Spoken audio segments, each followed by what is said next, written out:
24 মে শুক্রবার সকালে বঙ্গোপসাগরে নিম্নচাপ সৃষ্টির কথা জানানো হয়েছে আবহাওয়া দপ্তরের পক্ষ থেকে। নিম্নচাপ থেকে ঘূর্ণিঝড়ে রূপ নিলে তা আছড়ে পড়বে দেশের উপকূল অঞ্চলে, প্রভাব পড়তে পারে পুরো দেশেই। ওমানের আবহাওয়াবিদরা যার নাম দিয়েছেন রেমাল, যার অর্থ বালু।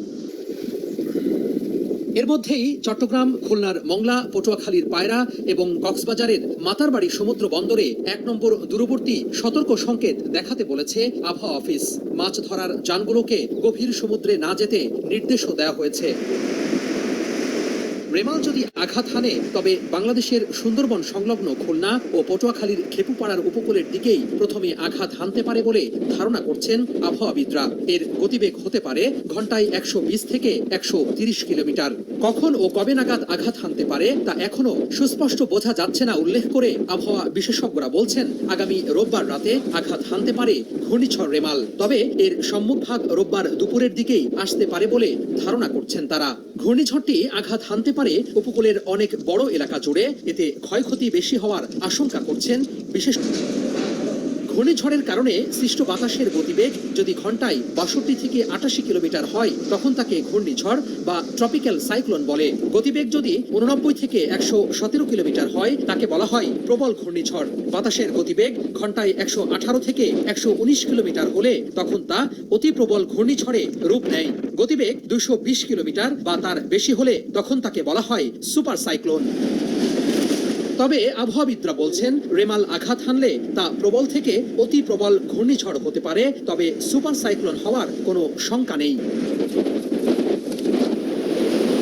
রেমাল নিয়ে শুরু হয়েছে আলোচনা। 24 মে শুক্রবার সকালে বঙ্গোপসাগরে নিম্নচাপ সৃষ্টির কথা জানানো হয়েছে আবহাওয়া দপ্তরের পক্ষ থেকে। নিম্নচাপ থেকে ঘূর্ণিঝড়ে রূপ নিলে তা আছড়ে পড়বে দেশের উপকূল অঞ্চলে, প্রভাব পড়তে পারে পুরো দেশেই। ওমানের আবহাওয়াবিদরা যার নাম দিয়েছেন রেমাল, যার অর্থ বালু।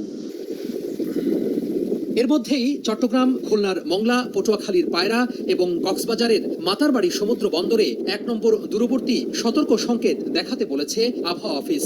মাছ ধরার যানগুলোকে গভীর সমুদ্রে না যেতে নির্দেশও দেওয়া হয়েছে। রেমাল যদি আঘাত হানে তবে বাংলাদেশের সুন্দরবন সংলগ্ন খুলনা ও পটুয়াখালীর খেপুপাড়ার উপকূলের দিকেই প্রথমে আঘাত হানতে পারে বলে ধারণা করছেন আবহাওয়াবিদরা। এর গতিবেগ হতে পারে ঘন্টায় 120 থেকে 130 কিলোমিটার। কখন ও কবে নাগাদ আঘাত হানতে পারে তা এখনো সুস্পষ্ট বোঝা যাচ্ছে না উল্লেখ করে আবহাওয়া বিশেষজ্ঞরা বলছেন, আগামী রোববার রাতে আঘাত হানতে পারে ঘূর্ণিঝড় রেমাল। তবে এর সম্মুখভাগ রোববার দুপুরের দিকেই আসতে পারে বলে ধারণা করছেন তারা। ঘূর্ণিঝড়টি আঘাত হানতে পারে উপকূলের অনেক বড় এলাকা জুড়ে, এতে ক্ষয়ক্ষতি বেশি হওয়ার আশঙ্কা করছেন।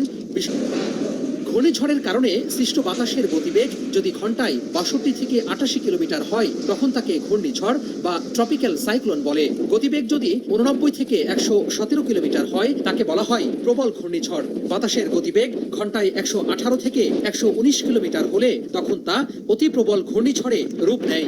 গতিবেগ 220 কিলোমিটার বা তার বেশি হলে তখন তাকে বলা হয় সুপার সাইক্লোন। তবে আবহাওয়াবিদরা বলছেন, রেমাল আঘাত হানলে তা প্রবল থেকে অতি প্রবল ঘূর্ণিঝড় হতে পারে, তবে সুপার সাইক্লোন হওয়ার কোনো শঙ্কা নেই। থানায় মামলা করলেন এমপি আজিমের কন্যা, যা আছে তাতে। খুনের উদ্দেশ্যে অপহরণের অভিযোগ এনে থানায় মামলা করছেন ঝিনাইদহ 4 আসনের সংসদ সদস্য আনোয়ারুল আজিম। আনোয়ারের মেয়ে মুমতারিন ফেরদৌস ডরিন। বুধবার বিকেল 5টার পর তিনি থানায় প্রবেশ করেন এবং রাত 8টার দিকে মামলাটি নথিভুক্ত হয়। রাজধানীর শেরেবাংলা নগর থানায় হওয়া এই মামলায় আসামি অজ্ঞাত দেখিয়েছেন থানার ভারপ্রাপ্ত কর্মকর্তা ওসি মোহাম্মদ আহাদ আলী ঢাকা টাইমসকে এ তথ্য নিশ্চিত করেছেন। তিনি বলেন, এমপি আনোয়ারুল আজিম আনোয়ারের মেয়ে বাদী হয়ে 364-34 ধারায় মামলা করেছেন, যেখানে পরস্পর যোগ সাজেশে খুন করার উদ্দেশ্যে অপহরণ করার অপরাধ আনা হয়েছে। এতে আসামি অজ্ঞাত।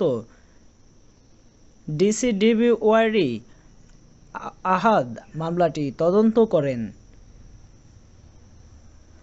মুমতারিন ফেরদৌস ডরিন এজাহারে লিখেছেন, আমার বাবা আনোয়ারুল আজিম আনার গত 9 মে ঢাকা থেকে গ্রামের বাড়ি ঝিনাইদহ যাওয়ার উদ্দেশ্যে রওনা হন। 11 মে বিকেল বাবার সঙ্গে আমার মোবাইলে ভিডিও কলে কথা হয়, তখন বাবার কথাবার্তায় কিছুটা অসংলগ্ন মনে হয়। এরপর বাবার মোবাইল ফোনে একাধিক ফোন দিলেও তা বন্ধ পাই।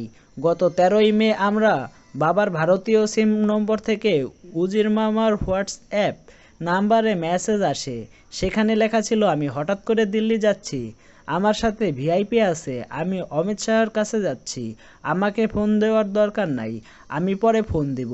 এটা ছাড়াও আরও কয়েকটি মেসেজ আসে। মেসেজগুলো আমার বাবার